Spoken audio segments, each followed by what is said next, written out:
السلام علیکم دوستو، یوں تو ہم اپنے خوابوں کے اندر کسی بھی انسان کو دیکھ لیتے ہیں، چاہے ہم اس کو جانتے ہوں یا نہ جانتے ہوں۔ یعنی ریئل لائف میں ہم نے کسی انسان کو نہیں بھی دیکھا ہوتا، وہ انسان بھی ہمارے خوابوں میں اکثر آ جاتا ہے۔ لیکن دوستو، آپ کو میں آج کسی اہم شخصیت کے بارے میں نہیں بلکہ اللہ تبارک و تعالیٰ کے ایک برگزیدہ نبی ہیں، ان کے بارے میں بتانے لگا ہوں۔ یعنی اگر آپ نے ان کو خواب کے اندر دیکھا ہے تو اس کی تعبیر کیا ہوگی؟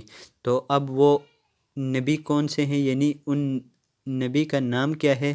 تو چلیے دوستو، آپ کا قیمتی وقت ضائع کیے بغیر آپ کو بتا دیتا ہوں کہ وہ برگزیدہ نبی کون ہیں۔